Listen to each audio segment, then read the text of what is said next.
Whoa, there it is. Well, good evening, podcast fans.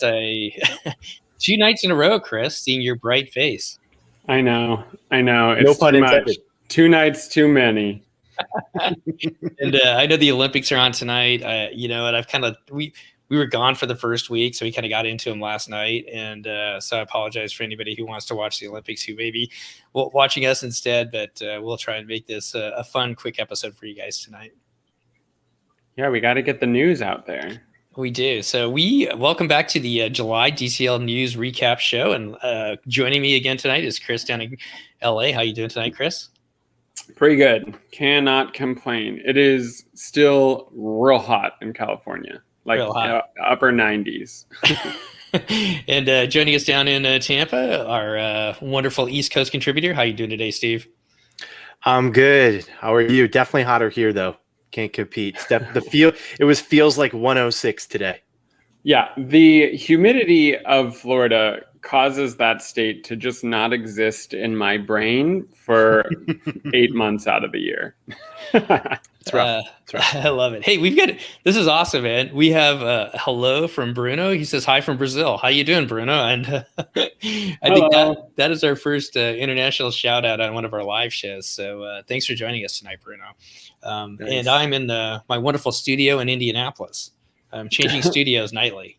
Yes, the lovely corporate hotel room. It's the redesigned contemporary. I thought you were going to go there. Look at that. Oh, man. All right. Well, with the snark there, we are going to jump into some DCL July news. And he says it's great down in Brazil. It's awesome to have you, Bruno. We're going to jump into July's news recap. We got a lot of topics to talk about tonight, some fun things. But let's kick it off with the fact that Disney Cruise Line has resumed sailings. Yes, the beautiful Disney Magic. She's underway right now, plying her way through the Irish Sea on a 3-night staycation out of the wonderful port of Liverpool. She's begun sailing out of Liverpool right now. She's going to be doing 2, 3, and 4-night staycation sailings out of 4 different UK ports. So for any UK listeners over there, if you have not booked your cruise yet, I know that there are still some availability on some later sailings. I believe Liverpool actually sold out. Really? Well, sold out because of limited capacity. Correct. Yeah. Some of the things that we've heard. Go ahead. Sorry. I think I'm fairly certain the capacity increased from the first couple that they did because the UK added additional guidance in the middle of that. So I don't know. And I did hear also that they were offering they overbooked the first couple and offered people like a 50% refund to book another cruise. That's a whole different story, but so they're changing capacity is the point I'm trying to get to. Yeah, so talking to our friends the Towlers, they're actually on board right now. They talked about that and they said that initially they overbooked and Disney did it based on thinking that they were going to up the capacity based on, and I'm talking out of my ear here a little bit, but based on the government said they were thinking of doing at some milestone in COVID. Made Disney predict a higher capacity than it ended up being, probably due to the Delta variant. But they actually were able to up that capacity after either the beginning sailing or maybe the second or third sailing. So, but I don't want to get into the minutia, and that's why we're not going to touch on too much of the differences of what's going on over there right now, just because I think things are changing as each sailing goes on.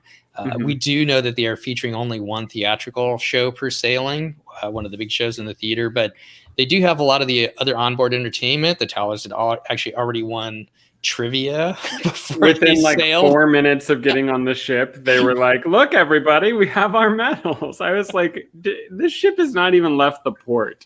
And I gotta say, I still say this, I think that our one trivia round of winning, which is kind of a suspect, because, and I can tell you that story later, because there's only 3 of us playing, and it was I think we hit 50% to win, and that is not going to cut it on the dream, is it, Steve? No way. There's some ringers on there. Yeah. Anyways, I will still say that our trivia medal may be more important to me than my marathon medal. So it's definitely harder to win.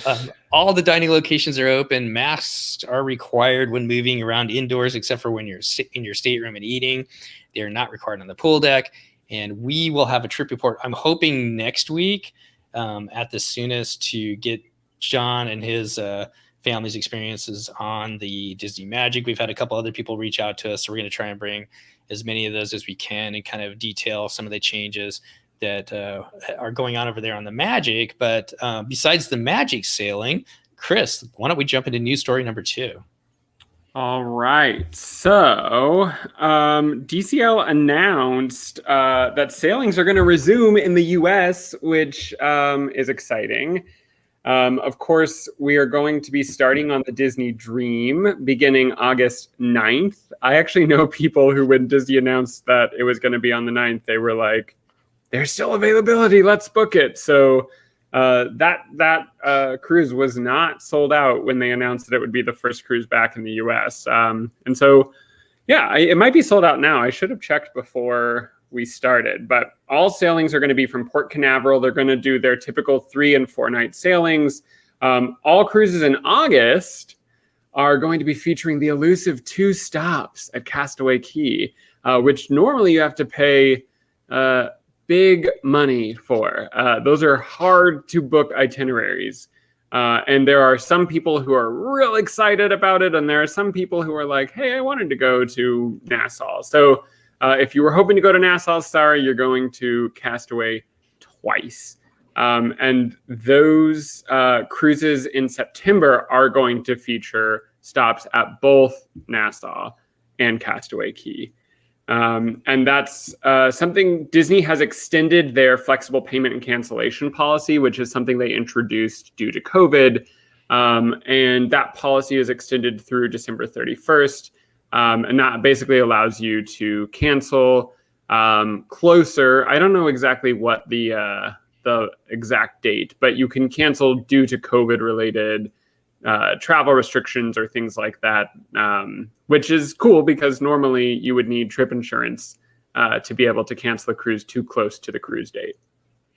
I didn't want to get too much in the woods in that, but if for more information, you can go to DisneyCruise.com or DisneyCruiseLine.com, and you can find out information on the payment. The payment is now 60 days prior, and the cancellation, I think, has to do, depends upon which sailing you're on as well. Steve, are you excited that it's your ship, the Disney Dream, that is sailing first out of the U.S.? I think it's great. We almost booked like a 3-night on a lark after a few too many glasses of wine one night, trying to predict when it would start up again, and then quickly realized that the 9th is actually the start of school. We were going to do like the 6th through the 9th, that 3-night, and that's the start of school. So it wouldn't have happened anyway, but I'm pumped for the people that can go. It's really interesting. It is literally the first day of school here in Central Florida, which I don't necessarily. 9th? Yeah, go back early here. I'm just still in the millennial mindset of like school starts in September, but I actually think in the most of the country, August is when school starts now for almost everybody. Yeah. It's when I went to school in New York, it was after Labor Day, but a lot of people start well before then, and they start here on the 9th. I don't think that's by design by any means, because I was like, oh, they're going to have less kids on board as a result because locals can't bring their kids. It's starting school, but obviously that's not the case. But I think it's great, and I'm very, very curious. I'll be listening to hear the first couple trip reports on here, I'm sure. Do you have anybody that you know that's going, Steve? We've got that are coming on, or yeah, we've got 2 people lined up so far for the 9th, and then a couple of people lined up for the 13th. And yay, Katie's listening tonight. Katie and Lake, they will be on, I know, the 13th sailing from Mouse Jan. They will have a lot. If you're not following them on YouTube, make sure you go over and check out their YouTube channel. Go follow them. Yeah, I know that they're going to come away. They've got a lot of Disney Cruise Line videos up there, along with Run Disney, some park stuff as well. And so I know they'll have a lot of video up after they get back from that cruise. If Lake is not having too much fun enjoying himself. So for our longtime listeners, our take on these next couple cruises is that we're going to do a bunch of trip reports from them because there's a lot of different angles. We've also not had a real trip report in over 18 months. So, come back and listen to hear different hot takes and opinions from folks who have cruised on these new sailings in August on the Disney Dream. Definitely. So lots of different angles there. We're going to try and pump out as many of those as we can as we kind of go along as they start out. Also, and not to be forgotten, the Disney Fantasy will be doing test sailings through August, and I think she's set for a September start. I'm not sure if they've actually announced that. Do you guys know as far as what her first sailing will be? I don't think they announced that yet. I don't think they've announced it, but we know basically there's some people who have like heard ahead of time. We know that it's definitely the Fantasy next, and it's exciting. And we'll also do trip reports on that, I hope. Yeah, definitely. All right. So Lake says currently looking at snorkel masks for Castaway. Just stay away from those nurse sharks, Lake. That's a little inside story. Steve, before we move on to our next story, tell all our listeners, that's the Dream has been the ship that you guys have sailed on the most. What makes the Dream special, and what are some of your favorite things to do or places to hang out at on the Dream? I don't know what it is. I think part of it is just we've been on that ship the most, and usually Disney trips, it's kind of the more the merrier for us. That are memorable. And so our family, we had a larger family trip on the Dream, and it was a lot of our family's first trip on there. And it's fun if you've been on a bunch and you see other people come on for the first time. It's really fun. I love the Dream. The Dreams. So one of the little minor differences between the Dream and the Fantasy is the pub. The Dream has a much nicer pub. The Fantasy's pub is actually kind of a little bit odd. It's smaller. And the Dreams pub is much sleeker, and it's larger and a little bit more inviting. I know that, and it's just usually a place when my kids were really young, particularly, literally talking 10 months old, that we brought my son on first. I would go up there for a nightcap when everyone was asleep in my room, and I would just hang out there. And if you've ever been on a Disney cruise ship in the adult areas after 10 o'clock, there's not a lot of people there. And I actually met some cast members that played at and entertainers that worked at Epcot, and had a great conversation. So it's fun to just meet people out at that time, and there's not many folks there. And we've always encountered, like all the ships, the most amazing cast members and stuff. They work really hard because they turn that ship around fast. 4 and 3 nights, they work their butts off on that ship. It's such a quick turnover, and people are on board for a long time. So relative to port intensive trips, so awesome ship. Chris, any thoughts on the Dream? The Dream was our first ship, and I know people say that your first ship is your favorite. I don't actually feel strongly about those specific differences because I don't super remember the Dreams pub. Maybe I just was too into it, but I think the Fantasy has some really whimsical adult touches, like a carousel bar looking thing. And although the Dream is it the Dream that has the champagne, the one that's like bubbles, glass bubbles all over the walls, and it's like decorated like the inside of a champagne bottle? Because that's pretty cool. So I don't know. I feel like I like whatever ship I'm on. I've never been on the Wonder though. I literally host a podcast about Disney Cruise Line, and I've never been on the Wonder, and it sails out of my home state. So I think what you may hear in the coming weeks or months is that Seth and I have booked on the Wonder because we are desperate. We had 2 cruises on the Wonder canceled during this pandemic. So I'm excited to be able to compare all 4. And I feel like I have to get it under my belt before we sail on the Wish. The great white whale of the Disney Cruise Line fleet, the Disney Wonder. So tough to get on. That was my first ship, 2001. That was our first ship too, as well. So love the Wonder. All right, let's see. We had a couple things here. Christy says, "Hi guys." Christy's not here tonight. Well, she was supposed to be out on a beach vacation, and so we kind of scheduled this with the 3 of us, and so that's why she's not here. But that beach vacation got kind of messed up because of some red tide or something like that. So shout out to Cammie. How you doing, Cammie? She says, "Hey y'all," and Chris, go on the Wonder in April, and I'll buy you a drink. So I apologize. I apologize. That comes from our Patreon feed. I think that's Chad. I'm not sure if it is or not, but unfortunately, our Patreon feed comes up as Facebook user, and I need to figure out a way to fix that. So, all right, moving on to news story number 3. Steve, why don't you run with that one? Yeah. Disney Magic added some additional sailings October through mid-November, and these were replacing the canceled New York City sailings. The added sailings are 3 and 4 night sailings to the Bahamas out of Miami, and of course stopping at Nassau and Castaway Cay. And they added the themed Halloween on the High Seas sailings for October. So Magic's going back over to Miami, which it's very familiar with, and doing 3 or 4 nights. So there's no Key West and all that stuff is out right now, right? That's not happening. Yeah, the ordinance was overturned in Key West, so currently cruise ships are technically allowed to go there, but it's still being litigated and argued about. So I think that's what's up. It's like not high on DCL's priority list because they're like, maybe we don't go to somewhere controversial right now when we've just started sailing back. Yeah, true. So that's some good news. Definitely good news. Halloween on the High Seas. Who's been on? We've done one. That was our last sailing, 2019, Halloween on the High Seas. Who's done a Halloween on the High Seas sailing here?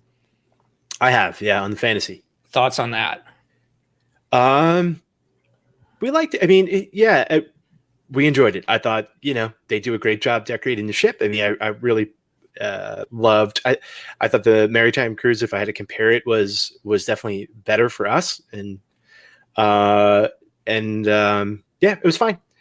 It's one day where they do the events and trick or treating. It's not like intensive, so kids enjoyed it. Yeah, they're a lot of fun. I love the theming in the lobby. I love the Halloween tree when they did the story in the evening. That was really cool. My kids are a little older. They weren't really too excited about the trick or treating, but if you're into the trick or treating, I guess it's kind of similar to going to one of the Halloween parties at Disney World, Disneyland, where they have the treats available. Yeah, and I think they did like a Nightmare Before Christmas. Like there's a thing in the theater, and maybe a deck show too. So there's some other things aside from just the trick or treating stuff and the decorations. But it's a lot of fun. We went to this.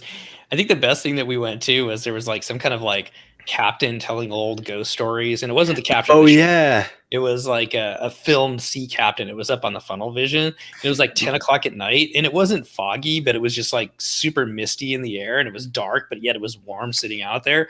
And we went there with our kids, and we loved it. That was it was kind of spooky but cool. Yes, and I think they kind of like make some appearances throughout the day. Yeah. And if I remember leading up to that, my son was a little scared for sure. Yeah, but he was 3, but. And so that was Elizabeth that is going to buy you a drink on the Wonder in April, Chris, if you go on. So wait, I wonder, is Liz going on the Wonder in April? Yeah. So we just need to sail together. I hear you. Okay. I mean, maybe. Who knows? That could be the timing that works out best for us. All I know is that I got to go on the Wonder before August of next year, which is when I'm going on the Wish. Okay. Let's see. Chad says, I'm late. Hey, did the Fantasy ever do a test cruise, or are they bridging data and protocol from the Dream? No, I think each ship has to do an individual test cruise, which is why Twisty. Chris, sorry, Christy, which is why Christy was on the Allure of the Seas. So each one of the ships actually has to do one of their own test cruises under the way that they're sailing. So I believe that one is coming up the end of August is when they're sometime like the 27th or something like that. Maybe I can't remember exactly when she's sailing. So, all right, let's go into our fun topic of tonight because it all revolves around the Wish. And I want to bring up a point that you said last night, Chris, because I think you really hit something on the head that I didn't really acknowledge that you brought up. And if you don't remember it, I'll remind you. But Steve, why don't you take us into our next topic, which is all about the Disney Wish? Yeah, this is our most exciting topic. It's probably an episode in and of itself, right? The Disney Cruise Line on Disney Parks blog released a video highlighting the new theme spaces and upgrades to the spa areas aboard the Disney Wish. The spa will feature Disney's first ever outdoor spa retreat, which I think they're calling the Rainforest Air. I think it's the same kind of concept. Untangled Salon and Hooks Barbary. Oh, go ahead. Yep. Let's stop after that one. Don't go into the restaurants, but we'll talk about the spa first, then the restaurants. Yeah, let's dig in. Oh no, go ahead and you can finish what the last part. Sorry, I cut you off. No problem. I got to the Untangled Salon, Hooks, and each is inspired by a classic Disney film. So the spa areas are actually themed as well, which is pretty cool. The adult areas, that is. And Chris, I know you've taken a look at the spa areas. What are your thoughts on what they've done for the Senses? I believe they're going to still call it Senses Spa on board the Disney Wish. Yeah, so I think that the rainforest area is a bigger moneymaker for them than treatment rooms. I'm sure they make a lot of money off of massages and things like that, but you don't need to have a massage therapist or a specialized person to just say, pay to get into this part of the ship and play with the toys that we have put here. And it's literally just like, I don't know, different scented showers and different temperature showers. Now there's this big outdoor area that's part of that experience, which they haven't really had before. So it's essentially like they've created a more serene pay to get in area that I feel like makes a lot more sense for the spa, in my opinion. I don't know. We have never booked a massage. I think we've never booked a massage on a Disney cruise. And we're actually the type of people who would maybe book a massage. But on a cruise, I'm like, that's not really my like top priority. So, but Rainforest Room popping in and out throughout the day, I'm totally into that. Likewise, the nail salon, like the Hooks Barbery, and then is it Tangled themed? Untangled. Yeah. Untangled is the yeah. So that's interesting to me. I've been on ships that have barber shops where I feel like every time I've been by that, I have never seen someone in there getting their beard trimmed or their hair cut. Because I just don't think that oftentimes people think, I'm going on vacation, and while I'm on vacation, I'm going to get a haircut. Mm-hmm. But maybe there's a sense of like, I got to dress up for family photos, or, I want to, get in on the action of Bippity Boppity Boutique, but I'm an adult, so where can I go? So maybe that will become popular. But looking at the pictures, it looks like a very small portion of the ship is being dedicated, especially to the Hooks Barbery. And so maybe I'm completely wrong, and those will end up being big money makers and people will love that. But the rainforest part of it makes so much sense to me. Chad says, fact, they make a mint on fancy showers. I totally agree with that. And he's going to be on the Wonder on March 20th. So if it doesn't work for you to go with Liz, you can go with Chad and his family on March 20th on the Great White Whale. Maria says, I can't wait. It's like an oasis of It's like an oasis of noise detox, laughing out loud, I hope. Husband did salon on the Dream as an alternative to doing a great massage. So okay, so the husband did like a probably beard oil, shaving, whatever, which I'm not knocking it. I think that's great. Yeah. So yeah, please, I will probably be trying both the Untangled Salon and the Barbery because that's how I roll. So I'm excited. Steve, have you been in the rainforest room? Have you ever gotten a rainforest pass? Yeah, I did it when we had a week on the Fantasy. My wife and I did it, and if the kids were like napping or asleep in the room, we just alternate and go out there. And it was before the price increase, because there was a pretty significant price increase at one point. It was so worth it. It was almost like a best kept secret. It was worth it just to use, like, the showers in there are pretty awesome, just to go down and like have your own space and get ready. Yeah. And my wife has used Senses Spa before, and the experience was just as good, if not better, than when she got one massage at the Grand Floridian, which is also, run by the same company. So she loved it. And I think that was also when we did a week on board. I feel like those things, kind of get more hits, obviously, the longer that you're on. Sure. we don't usually, which is interesting with the Wish, that it's doing 3 and 4 night, but of course, long term it'll change up. But I'm definitely curious to see the spaces. I think it's great that they're, enhancing the adult spaces as well and reimagining them. Okay, a couple more comments. Shout out to Dennis. How you doing tonight, Dennis? Good to see you. as well. Maria says the only drawbacks of the spa is the cells at the end of the product, so it's a turn off. My wife agrees with you on that, Maria. She's loved the spa. She's done a spa actually on every cruise that we've done, or she's done a massage on every cruise that we've done. That's kind of my gift to her for dealing with the kids while I'm gone. But she kind of says the same thing. It's a little bit of a turnoff when you get the sales pitch at the end because you have this great experience. It'd almost be better. I mean, I know that this doesn't quite work, but if they could do it at the beginning and then just let you go. But I know that's not the way it's set up. It's rough. The sales pitch is stressful, I think, for a lot of people because it's not the normal Disney way. I feel like there isn't other parts of the ship where you're going and having people unless you go to I was going to say a DVC pitch, but actually there's so many people at a DVC pitch that you're in and out pretty quick there too. So the spa is the most high pressure sales environment on the ship. And I don't know, it's not my favorite product because of that. I think it's interesting that Disney allows Senses to operate in that culture, but I think it adds to their bottom line, and I think the cast members that work in the spa, probably take a percentage of commission because I've been on other cruise ships where you do get the heavy sell on a lot of things, like a lot of stuff. Yeah. The drink packages or whatever, just everything. When you get on, you get bombarded, but Disney's not like that whatsoever until you get to there. But my wife just said she politely declined, and the person that she was working with that she experienced, and she's done like one or two, was not super aggressive. Pardon my cat yelling in the background. She's pretty upset with me. Understandable. I think that's Sorry, go ahead, Steve. I was going to say she's literally 100 years old. Go. Cat years. I think that's the best way to do it. Just be respectful, tell them you're not interested and then just kind of move on. Easier said than done. All right. Before we go into the next part of it, I guess I would say that we've only done the Rainforest once. I was on the Fantasy as well on that 7-day. Loved it. Loved the different showers and stuff like that.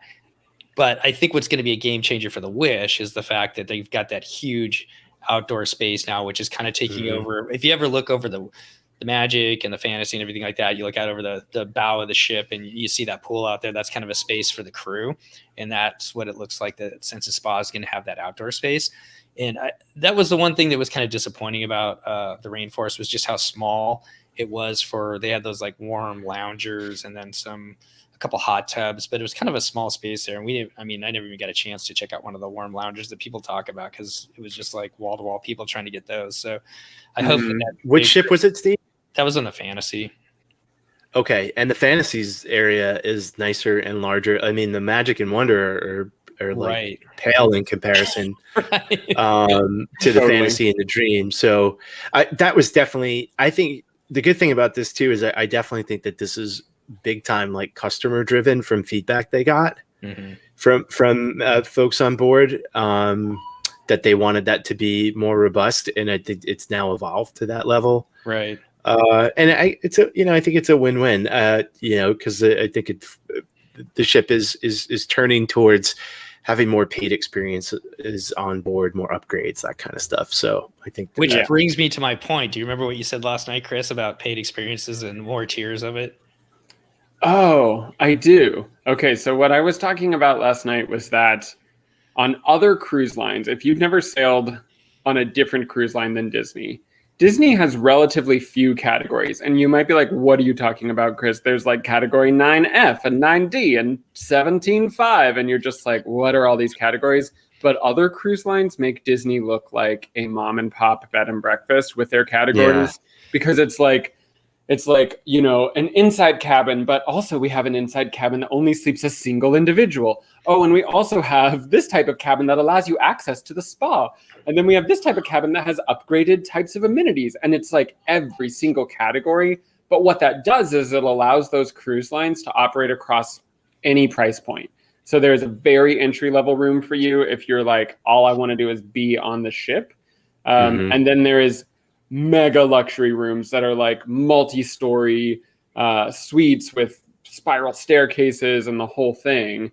And if you check out the Wish, there are way more suites than there have been before. There are lots of different concierge categories now. They built a literal suite inside of the funnel that is apparently sold out on every Wish sailing. So like what? There are so many different categories that people can engage in, that I think Disney is getting into the space of like, we can appeal to people who want a really luxury experience with an upcharge, and not everything has to be included. I may have said some other stuff, Steve, that you can fill in. No, that was just the gist of it. Is the Wish is going to be a whole different moneymaker for Disney Cruise Line beyond the fact that it's their newest ship, just with all the different price points of access to different things that are available on that cruise ship, and just like the spa being one of them, as far as is what they're going to be able to add there. But to be fair, Disney's entry-level price point is still higher than every other cruise line, almost. Right. I mean, there are some luxury cruise lines where even the entry level is, $10,000 or something. But than most other cruise lines, Disney's entry point, even for an inside cabin, is higher. And so they do have to have a minimum level of service, which I think they will still continue to have, which, everybody's used to. Yeah, I mean, if you book the Dreamer Fantasy and look at the difference between a balcony room and an inside room, it's marginal. I mean, sometimes it's like laughably, different between. It's just like, how is this only $100 more or something like that? It will not be a lot of money generally. And the Wish has even more, a larger percentage of their rooms, I think, are balcony rooms, right? Right. Yeah. I kind of look at it as like everything is premium and then tiered premium, whereas other ships have this like huge range of inclusivity across all different, measures of disposable income or whatever you want to call it. So I just think I think that they're looking at ways to appeal to those top end sort of spenders on board.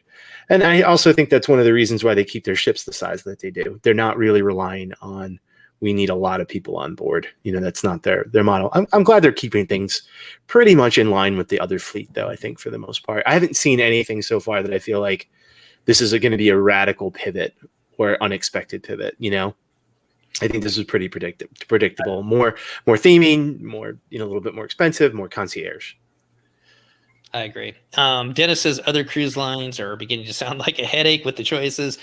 I can kind of feel that way, but I think that like some of the things, like, I mean, Chris and I have sailed on the mass market like Norwegian before, and it's manageable. You just do the stuff ahead of time with them, and then it just makes it easier once you get on board. Maria says, I think the changes at Palo is kind of what we can see as consumer experience moving forward on the Wish. So we're not here to downplay the Wish whatsoever. I cannot wait to sail on the Wish. I think it's going to be amazing. Yeah. All right, let's run into the second part of this story of the announcement, which I think is going to be a fun one, Steve. Yeah. So we also have 3 new upscale bars and lounges. Well, the first one I think I'm most excited about personally, which is Keg and Compass. Celebrates the adventure romance of the seas. We design around rustic 1800s Norwegian sailors' map room, and it'll be the perfect place to watch sports and a sample of specialized selection of beers. And I'm pretty sure they explicitly said there would be 3 exclusive craft beers on the Wish, just to the brewed and made for the Wish. I'm pretty sure that's what it was in the press release. There's Nightingales, which will be the piano bar, inspired by Cinderella's lyrical rendition of Sing Sweet Nightingale, and we located an extension off the Grand Hall atrium and featured fine wines, bubbles, and handcrafted cocktails. Another interesting thing is isn't the Hyperspace Lounge close to the atrium as well? It is. Yeah, so this is now, we're getting bars closer to the atrium, which traditionally we haven't seen. We usually just get that one bar by the atrium, which that's a little different now. And the Bayou, so Disney double, triple, quadrupling down on New Orleans themes here. An informal lounge theme to New Orleans based off The Princess and the Frog, and will evoke the magical marsh where Tiana and Naveen take refuge in the movie. It will feature creative cocktails, specialty coffees, and signature beignets in a lively social atmosphere. So some more New Orleans. Who would turn that down? I just got back from New Orleans a couple weeks ago. Who would turn down beignets? They were like, people love the beignets. We got to put them in the bar.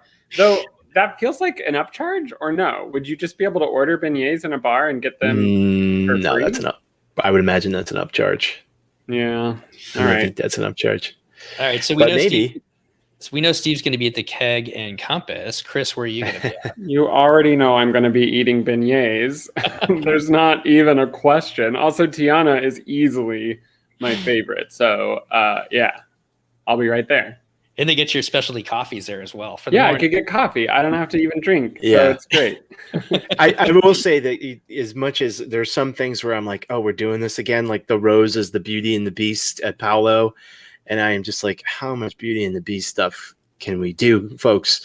But Here comes the hate mail now. Oh my God. Steve at Tampa.com. Send it there.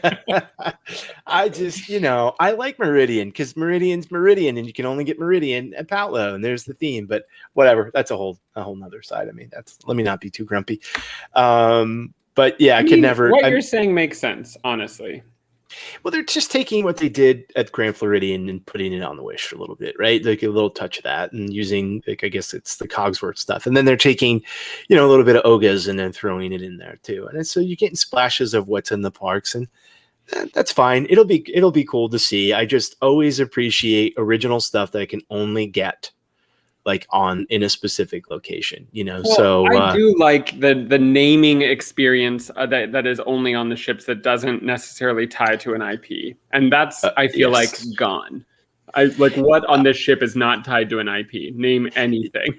But to see, I'm clinging at straws here, but if they're gonna have 3 specialty craft beers, and I do enjoy beer, that are only on the Wish, that's kind of a fun. I mean, it's not a reason to spend $8,000 on a balcony, like, next year with my family to go have those beers. But, I think it's to say, oh, wow, on the Wish, have you got, I like having those original experiences in certain locations, but we'll see. I'm not going to be judge, jury, and executioner before I actually step on. So we've said this on other episodes. We know it's coming with theming stuff, and it is what it is. As long, they left. I am really excited about the French restaurant too.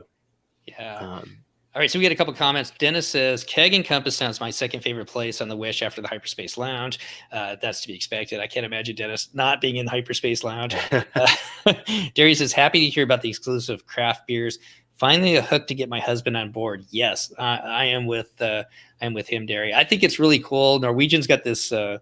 Norwegian Cruise Line has this like 5-part episode coming out, and like the name escapes me right now. But if you go to Norwegian.com and look at like Back to Sailing YouTube episodes, it's on the YouTube channel. And one of the cool things that they do is they partner with some local breweries that they bring on, that they do specialty brewings just for their ships. And I mean, let's be honest, like the Disney Dream, that's all she does is sail out of Florida, 3 and 4 night sailings, and the Wish is going to take her place. There's some amazing craft breweries in Florida. Let's get rid of the mass market stuff and bring some local stuff on board to really make it a cool experience and flavor of the local area. I love that idea. Hold that thought. Liz says the beignets are an upcharge on the Wonders French Quarter, but they're free in Tiana's restaurant. Al says I'll be at the Piano Bar. I love the Piano Bar, actually. The one on the Magic is a nice place to go and hang out. And finally, Chad says between the Star Wars Bar, Marvel Restaurant, Princess theme bars, Tiana, Belle, there's really something for everyone, crossing all kinds of IPs. Sorry about that, Steve. I cut you off. Back to the beer. What were your thoughts? No, all good. No, I was going to say little things, again, stuff that probably a minority of people care about. But, when you're pulling into Miami and you have Jay Wakefield down there brewing, or Civil Society, it'd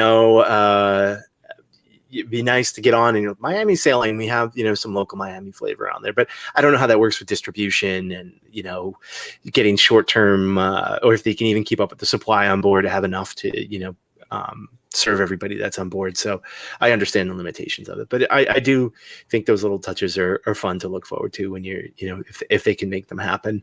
But certainly having a little bit more selection with beer would be nice. I think that sometimes the beer is a little underwhelming on some of the Disney ships. I actually have a little theory and maybe some controversy to throw out too, and I wonder if you guys think this.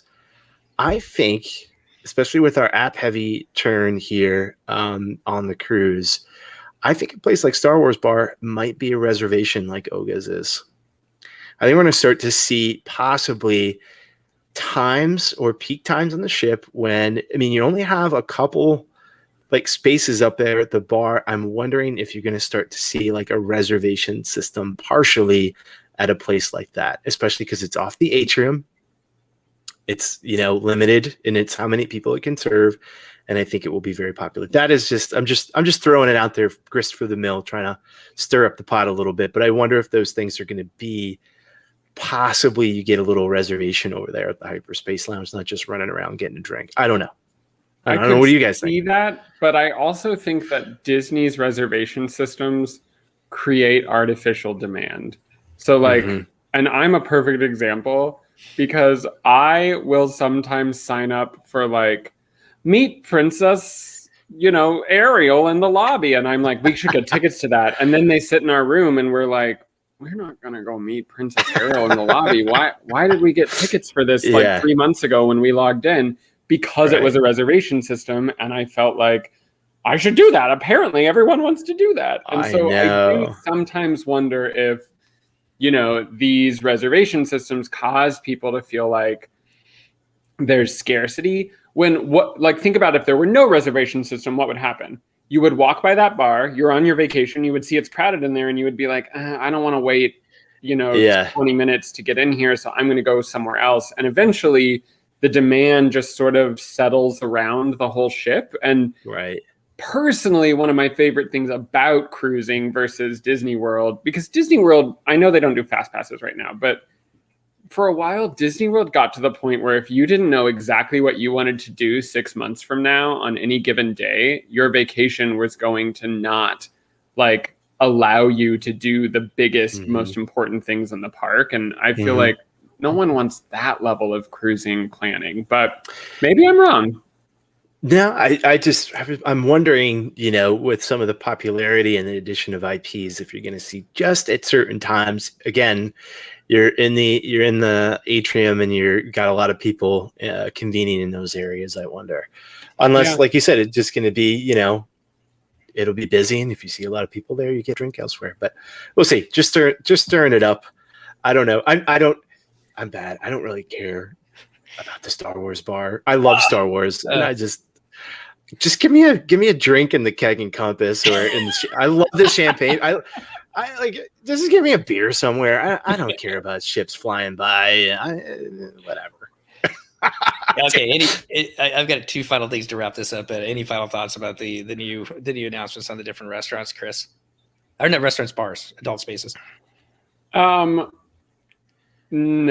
that I will want to experience each and every one of them at least once, and then I'll decide what things I like on the ship and like what I gravitate towards. So I'm cool with it.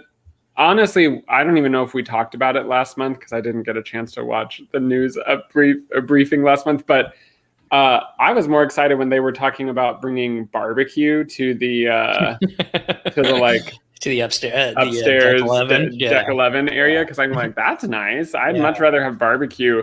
Hopefully that's not like burgers and hot dogs. Hopefully what they mean is like actual barbecue options. But so I feel like I'll enjoy at least everything once, and then I'll probably discover the things that I actually care about. So I got two final thoughts, I guess, is that I think that the piano bar may get a little overlooked between these three. But like Alice says, I think that's a great place to go if you're not going to go do the show after dinner. If you got the early seating or even the late seating, it's a great place to go and just kind of hang out and take in some live entertainment in kind of a casual space. And we don't make a lot of mixed drinks at home. So that's kind of a great place for us to get a nice glass of wine. And for my wife and I just to kind of hang out afterwards after dinner. It's a really great space. I'm excited that they're bringing back a piano bar. Any type of live music on board is great. And that's always been really good. And the other thing I think which is really cool, is sometimes I feel like the adult space, and this could be a whole nother episode, but being back there in the back of the ship, it's like you have to make an effort to go back there. And you're cruising through the lobby, it's 10 o'clock at night or whatever. And it's like, do we really want to go back there and have a drink? But I think by adding these spaces right off the atrium and doing them creatively, and so it kind of fits through the theme, I think that'll add to the whole atmosphere of being on the ships, because that's kind of the way I feel like when we've been on Norwegian. You kind of walk through that central area and there's something going on over here, there's something going on over there. And I hope that'll add to it where you don't feel like, I got to go hike to the back of the ship if I want to go hang out with the adults. I think it kind of spreads everything out across the ship, so there's just more entertainment throughout the ships. I'm excited for it, I guess. Did that make sense? It does make sense. Yeah, that's a good point. I'm just excited for it because obviously time doesn't stop. My kids are getting older, so our opportunities to go to these adult spaces are going to be increasing. Hopefully, the last time we were on, it's been so long. The last time we were on, my kids were 4 and 2, and you just turned 21, right? Yeah. Yes. Clearly, Jesus. High school sweethearts. 20. Yeah. Right. 21. Right. Maybe in my brain, but yeah. So now they're almost 4 and 6, and next year will be 7 and 5, and I'm thinking, man, this is going to be great. We might have some adult tech. Yeah, I don't care. Throw me in the Star Wars Hyperspace Lounge. Just get me away from my children. All right. I love them. Never mind. Good discussion there, guys. All right, moving on. DCL also announced that along with Christmas returning to the parks, Chris, Disneyland. Yeah, it's the best. Very Maritime sailings will return this year on select cruises from early November through December. The ships will come to life with the sounds and scents of the holidays. All of the characters on board will be decked out in their holiday finest. And in addition, look for the holiday excitement to take over Castaway Cay as well. Our actual next sailing is November on a Very Maritime cruise. It's our first Very Maritime cruise, so I'm looking forward to experiencing that, and we'll definitely have an episode, at least with our family, and anybody else out there that is going to be sailing on a Very Maritime cruise or Halloween on the high seas. Please reach out to us. We'd love to bring you on and kind of share those experiences for people as the ships start sailing through the holiday season. So I guess that's not too much else to say about the Very Maritime cruises. Looking forward to it. They're the best. That's all I got to say about them. There we go. They're the best. They're the best. There we go. There's my review. This is the best. They're the best. All right. We got a couple more minutes here. Chris, you were just down at Disneyland, a week ago for 3 days? Yeah, a little more. Anything going on at Disneyland? Anything new experiences? Any thoughts to share to people who may be heading out there as the summer ends and on into the fall? Yeah, so Disneyland brought back fireworks. So I got to see a fireworks show for the first time in however many months the pandemic has been happening. So that was fun. They brought back the worst of the fireworks shows, which is fine. It's called Mickey's Mixed Magic. And it's like, what if our fireworks show was more like a rave? And we played different mixes of all of our favorite, Disney tunes. And it's like, I don't know that I needed the rave version of Let It Go, but I did get it. Edie and Mickey is hilarious, by the way. Yeah. Oh, the whole vibe of that show. But, so I was thinking I'd be underwhelmed, but then I saw it and I was thrilled. So clearly time can heal all manner of things because I was very into this show, even though when I first saw it, I was like, what? Why are we doing Mickey's Mixed Magic? This is terrible. But anyway, my point is they brought back fireworks. That's cool. They also right now are trying to figure out what to do about mask mandates shifting for indoors. While we were there, we were still masked indoors, so it will make literal zero difference to us when we go back to the park. Wasn't a decision-making process for us. But outdoor masks still won't be required at Disneyland. And then Marvel Avengers Campus is no longer a line to get into. So you can freely come and go from the land as it was designed, which obviously is much better. The idea that you have to get a reservation to walk into a part of a theme park is, not that great. So you can now freely explore that land throughout the day, however you would like. And I definitely recommend making sure that one of your meals there that day is at Pym's Test Kitchen. Steve, you will love the cocktails and craft beer that they have. They also have just available there options, which are pretty cool, like you were talking about. So I think the way that the park feels right now, there's a lot of energy in that part of the theme park, and that's fun to watch because it's been a while since we've had an all new land. Pixar Pier was not an all new land. It was a retheming of stuff that already existed, but Marvel Land is the first new land since Cars Land, and that's exciting. I need to get out there. My son has been watching like Disney history stuff. Like the YouTube algorithm will spit out. Like I think it's TPM videos. I think Oh it's yeah, my YouTube algorithm also sends me TPM videos. Oh my God. And he comes up with that. As I was putting him in bed tonight, he's like, Dad, we really need to go to DCA, right? And I was like, DCA? Yeah, sure. Oh, yeah, let's go to DCA. I've literally never been to Disneyland. Let's just like, so he's like, I want to go to it. Avengers Campus. I was like, let's maybe wait to take a trip out there and have a little fuller experience when we do. And then we'll hop over to Tuolani at that point. But Totally. yeah, I'm stoked. I'd love to get out to Disneyland. Yeah, Okay. It's interesting because I saw like a really interesting piece comparing. It was written by like the Orlando Sentinel or the Orlando Times or something. Which, why are you in LA reviewing things? But okay, and their take on it was Disney is switching to the problem that Universal Studios has had for over a decade, which is screen-based attractions, where you get on a ride and there is a screen in front of you, and that's what the ride is, right? And unfortunately, in Marvel Land or Avengers Campus, that's true. Tower of Terror is a screen-based ride now. Guardians of the Galaxy is a screen-based ride now.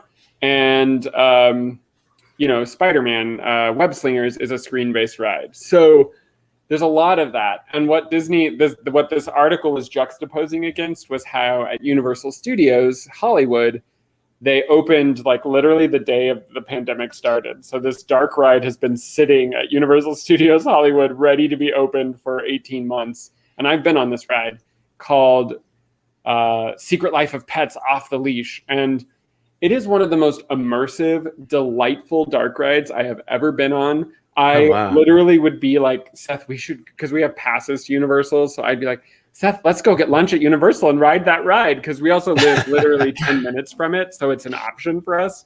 So, and also Jurassic Park, I love Jurassic Park. So that ride, I think it has like 200 animatronics or something baffling like that.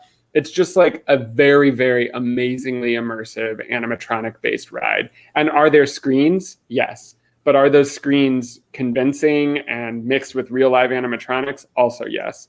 And so I feel like Disney is at a crossroads here where they need to start delivering animatronics and not just screen-based attractions more consistently, because people don't like just watching a really immersive movie.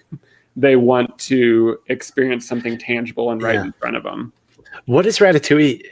I kind of know what Ratatouille is going to be. I've seen a few videos, but I don't really recall. I know it's a similar ride system to like Rise with the or Railway with like the trackless.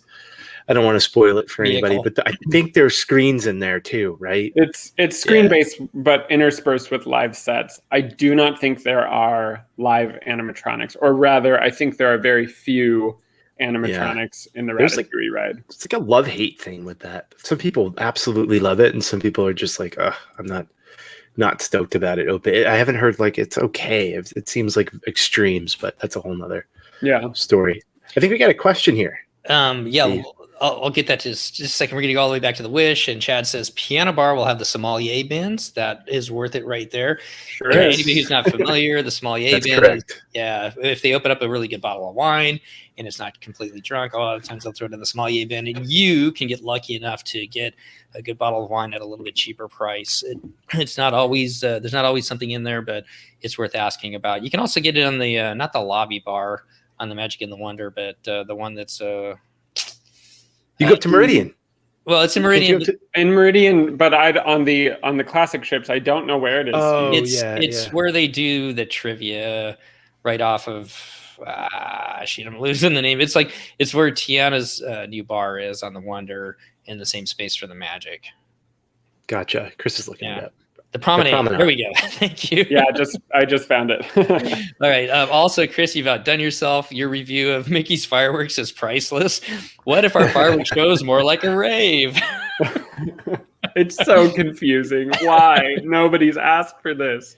Kelly's back tonight. Thanks for joining us last night, Kelly. This is 2 nights in a row. We need to get you a button for not just you, but Liz. A magnet, a sticker. A magnet, Derry as well for putting up with our shenanigans. So love these live shows. We'll keep bringing them to you. Derry has a question though. Just curious, Chris, is it easier to get on Rise at Galaxy's Edge at Disneyland Resort since they also have Avengers Campus now? Wouldn't you wish? Because we certainly wish. So I heard a hot take recently that I think I had to accept it and not be rash about it. Someone was saying, these queue systems are a little bit ageist. And I was like, well, tell me more about that. What are you talking about? And the truth is, if you are really good with tech and you have a really fast Wi-Fi connection, or you have, a 5G phone and all of that, you're pretty much like 90% of the time going to be able to get one of those reservations at Disneyland. I don't know about Disney World. I haven't been there in a while. However, imagine someone who isn't within a millisecond of the atomic clock going, realizing that they have to do that. And they've spent, thousands of dollars on this vacation. And now they don't get to ride one of these new marquee attractions because of that system. And so I was hoping that spreading it over 2 parks and having 2 ride reservations would be a big deal in helping with that. But what I've noticed, at least here, is that Rise of the Resistance still has way more demand than Web Slingers. And I think that the reason that is because Web Slingers is a D-ticket attraction and Rise of the Resistance is an E-ticket attraction.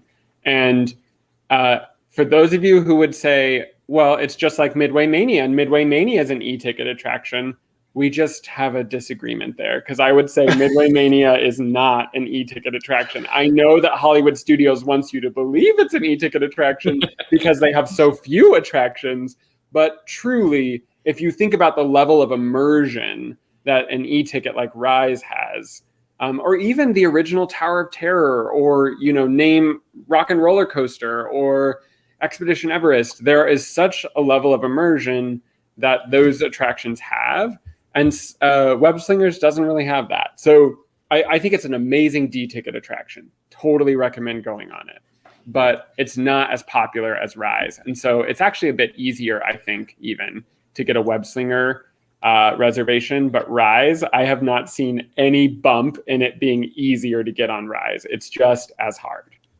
Sorry to say that. Chris or Steve, you have some thoughts? I don't know. It's hard, I'm not local by any means. We're an hour away, I mean, somewhat, but I think we've had I don't know, maybe 60% success getting Rise. I think it's been tough lately. And we've never got then they reopen it at 1 here, and we've never gotten that. That one seems to be completely impossible. I think there's very few slots, and I think it depends on how the ride is operating throughout the day. So if they're not having any stoppages and it's doing well, which I don't even know. I haven't encountered a stoppage or a problem on the ride, but I know people do. I just feel bad for people that, again, that are coming from out of town and this is their main event. This is what they want. And they go to Hollywood Studios once and then they're not able to get it, as opposed to just let them wait online for 4 hours. You know what I mean? I mean, so if that's how, but if they're willing to wait, I mean, people waited for Pandora, for Avatar, A Flight of Passage for hours. They still do 3 hours sometimes, So, I don't know if it's going to change or they're going to allow people to just queue up at any time. I even think sometimes, I was here, I did listen to a little information on the Magic, and they're doing a whole QR code thing with the menus and the personal navigators. Even people you talk about, it's not even ageism. I mean, it can be, but it's just if you're not technically savvy, I'll put it that way. Even just pulling up a menu now, using a QR code or doing certain things, it's harder for people, that are not that aren't wonderful with that. So, and that's sort of your only option for some things now. So it's definitely tough. But I do think eventually they have to open up the queue. I mean, Yeah. I do think you're going to get to the point because it would be great if Hollywood studios would do that to just kind of eat people in that line too, because it could definitely use that. It can get real tight in certain spaces in Hollywood studios. Like, it'd be nice to have a ride that's eating up crowds. That certainly will do it. It's weird though, because Hollywood, the queue for Rise of the Resistance probably can't even hold the number of the amount of demand that they probably would get if it was just open. I think it was almost designed in this way, maybe, or with this thought in mind, which I know they build out backup queues and they'll put, switchbacks all up and down. Virtual queues, Disney. Virtual queues. Yeah. You let people spend money while they're waiting on a ride. What are y'all doing? All right, that could be a whole subject in and of itself. So, Totally. So basically, to summarize, Disneyland. Make sure I got this right, Chris. The churros are still better at Disneyland versus Walt Disney World. Yes. And Pirates is still a better ride at Disneyland versus Walt Disney World. Accurate. However, I haven't been to Disneyland, and Disneyland's better than Walt Disney World. I can already tell you. We definitely don't have time to open this can of worms, but I will acknowledge that one of the reasons I think our parks are better cared for, and that's not a debate. Every time I go to Walt Disney World, the amount of chipped paint and decaying infrastructure on attractions is shocking to me, because Disneyland is on it. And that's just how it is. That's how it's been since the 50th anniversary at Disneyland. So maybe that'll ring true for Disney World. But what I think might be a big game changer is 2,000 plus employees from Parks and Experiences are moving from California to Florida, which means they are going to be seeing their labor in person in Florida and seeing what a terrible product the decaying buildings are. I'm just saying. I don't know. I'm just saying. Josh Tomorrow's been walking around Walt Disney World for the better part of a year and a half now. And let me tell you, here's the thing. I don't know how people even pay to go into Epcot. I mean, what's happening there right now with all of the buildings and all of that, but those buildings were literally just left there to exist. The land pavilion is just giant. It's just a giant trash. It's just a garbage bin with where rides exist. Yeah, with Soarin'. The way I feel like I know I'm offering fighting words, everybody. And listen, Disney World has magical experiences, and every new attraction that they build at Disney World is sparkling and beautiful. But here's why this happens. The number one reason why this happens is because at Disneyland, it is mostly locals who are okay with an attraction closing for 9 months as long as it opens back up when it's sparkling and clean.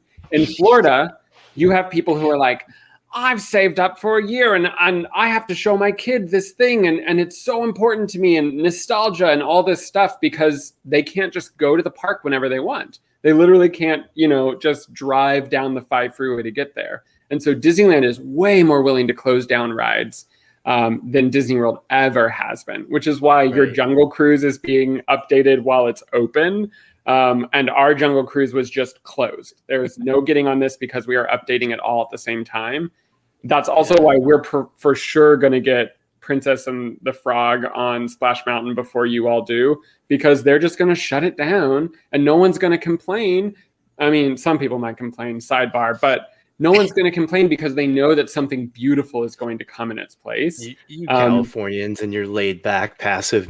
I know I just got on my soapbox, but it's one of my pet peeves about Florida is that, like, can you at least put some new light bulbs in the Carousel of Progress? Like, can you just at least close it down and iron some of those dusty costumes that these animatronics are wearing? Have you ever seen the video of like Ursula with her eye hanging out in the mermaid attraction? They just let little kids go by. Like Ursula's eye is just dangling, and they're like, "Yeah, just let them. It's fine." Liz says that we're lucky that Christy is not on this recording because I'm just going in on Disney World. I don't even know why I love Disney World. I'm just going in on it because I'm nervous. I'm nervous that with these 2,000 people leaving, that Disneyland is going to become the next Disney World, where like there are not people walking through and constantly updating. I actually was in Epcot today. Uh-huh. And it wasn't very crowded, but Epcot is effectively a 365 festival with about one ride. Right. And I was like, how are people paying the full price to come in this place? There's like 2 rides in here, and then you have to pay hundreds of dollars to eat and drink. And people are happy to do it. I was like, oh, these ticket prices are going through the roof. Yeah. All right. Anyway, right. So this is fun. Sorry. Fighting words. We're sorry, everybody, if we said something you don't like. It's just a fun opinion. Dennis says, People Chris throwing know. down an infrastructure at the parks. No other podcast goes there. So I think Chris has painted Walt Disney World similar to River Country. Yeah. Oh, yes. I do it because I care. I love these are very important things to me, and it just makes me sad to watch them decay. Well, this has been a fun evening, you guys. Kind of recap what we talked about tonight, other than Chris comparing Walt Disney World to River Country, is that not wrong on Epcot. And I love Epcot. That was the original park that I went to when I was a kid. And it still holds the nostalgia for me. But man, they better. And they've already stripped some of the original renderings for what they wanted for the park when they're redesigned. So we'll see how it goes. I'm not holding my breath. All I see is those big barges out in the middle of the lagoon, and I'm like long showcase. Anyway, in the most aesthetic park in the US. Obviously Tokyo is more aesthetic, but Epcot is in the US the most aesthetic park, and they're like, let's put these permanent barges. You can't see any of the cool countries anymore. Yeah, it's funny. Although I'm fully prepared to cry through the entire run of Harmonious, because that feels like my jam. You think so? I think so, because it's going to be like inspired by countries and places, and that's everything I love about Disney is authenticity and like all of those cultures being celebrated. That's what I want. All right, guys. Chad says Barjapalooza. I agree. All right. Oh my God. All right. I got to cut it off. We got to stop. All right, Steve, we'll stop. We'll stop. All right. So Run Disney. As a recap tonight, Disney Cruise Line's sailing right now. It's awesome. The Magic, like I said, is plying her way through the Irish Seas. The Disney Dream Steve's ship is getting ready to sail August 9th. Excited about that. We'll have some shows coming out for you guys on that. If anybody is sailing, anybody out here listening tonight or in the future to this episode, if you're sailing the 9th, 13th, or anytime soon, please come on. Al, you are going to be sailing on a very merry cruise in December, you said. So if you're interested in coming on, please let us know. Reach out to me, Steve at DCLpodcast.com. We'll get you set up for that. Our family's going in November. We don't have a lot of very maritime stuff, so it'd be great to get some more of that. Also, anybody howling on the high seas, anybody sailing out there, we'd like to get as many experiences out there as we can. So as we kind of finish up, Run Disney is back in person. All 3 of us will be there for Marathon Weekend. Anamik and I will be running the half. Chris, what are you guys running? I'm running the half, and Seth is running the 10K. 10K. And Steve, what are you running? I'm running the Wine and Dine half and the Walt Disney Marathon half. And I don't have a place to stay yet. So if you guys have a hotel, anybody listening, I'll sleep on the floor. You only get like an hour and a half of sleep before a Run Disney event anyway. So hook me up. And there's no rooms. So look for us down at Marathon Weekend. If Steve passes you during Wine and Dine, make sure you say hi to him during the half. And but we're passing me at this point. We're gonna try and get together. We're gonna try and put together some type of quick meetup. Those are always busy weekends, but one of the few times where a lot of us are down there. So we hope to get a meetup there. And I have to apologize to Dennis. Dennis and I were on the same very maritime cruise. We were both on the Magic, and we had to move ours over to the Dream. And I apologize to you, Dennis. We obviously would love to have you come on and talk about your cruise on the Magic and the very maritime cruise. And it kind of bums me out that we're not going to be on the same ship, because it was going to be fun to be able to hang out with you a little bit. So as we get out of here tonight, thanks, you guys. This is a fun discussion. I think I've said all I need to say. Chris, any final thoughts? I should let everyone know Christy's running the 10K. Yes. I don't want to forget to acknowledge that exciting thing for Christy. Also, maybe next month on the News Hour, we'll do a deeper dive into the Star Wars Cruiser, because Disney Parks blog has a 20-minute video. Go watch it sometime in the next month. Oh, I didn't see the video yet. And it sets it up like it's a cruise ship. So I Oh, think with the Imagineers, right, Chris? Yeah, it's the Imagineers talking about how yeah. it's basically a cruise ship, and that's cool. So if you like Disney Cruise Line, you want to learn more about that. Is that the watch video before- at the end that you have to have a mortgage application to get on the Galactic Cruiser, right? Mhm, you do, or one of your kidneys. Either option is available. Gotcha. Sorry. Yeah. Go ahead. So check that out because I think to me it looks amazing. It does feel very cruise-esque. So yeah, check it out. I'm gonna. Christy can't wait to get on there, huh? No, I'm gonna jump in there and hopefully we let Dennis. I know you're still out there. Please come on, and help us out with that one. We'd love to have you come on and talk about the Halcyon and what that experience might be like, and just kind of your thoughts. Since I know you are our resident Star Wars guru here. Exactly. DCL podcast. So we'll get Dennis on and talk about that. Steve, any final thoughts as we get out here tonight? No, I apologize for all the listeners that dropped after I after I got on it. We got on a tangent that was way far out the purview of news.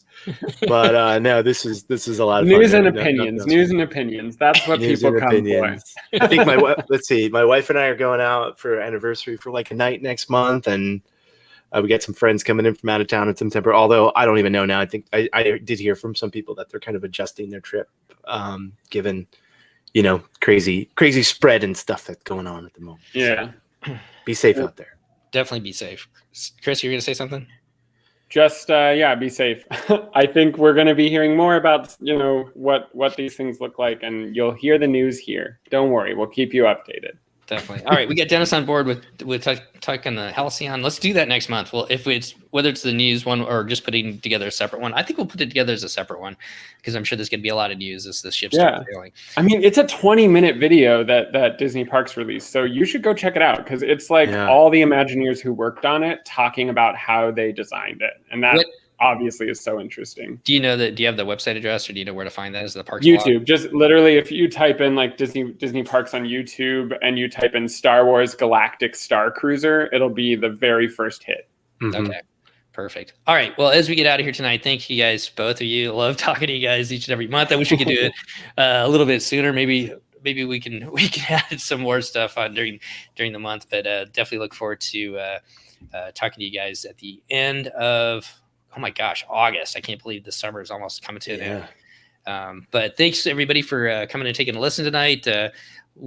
Check out our show coming out Tuesday. It's going to be out of Lonnie talking about traveling around Oahu and spending time at Waikiki. Chris will be heading out in 2 weeks. No, next week, my birthday. I'm so excited. Yeah. You going to Lonnie? Yeah. Oh man. That's great. So I'm excited. So Chris will be I've never been.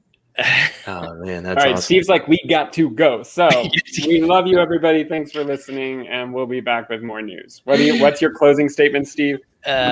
Just thank you guys so much for coming back and listening. Thanks for all you the Patreon members out there that help support our show. Thanks for all the listeners every week that come out and take a listen to us. If you got any questions for us, want to come on our show, talking about Disney Cruise Line stuff, Adventures by Disney, Run Disney, reach out to me, Steve at DCLpodcast.com. Thank you, Steve, and of course, Christy in the background tonight for being part of our podcast. And thanks to all our listeners, and we'll see you next time on another episode of the DCL podcast. So good night, everybody.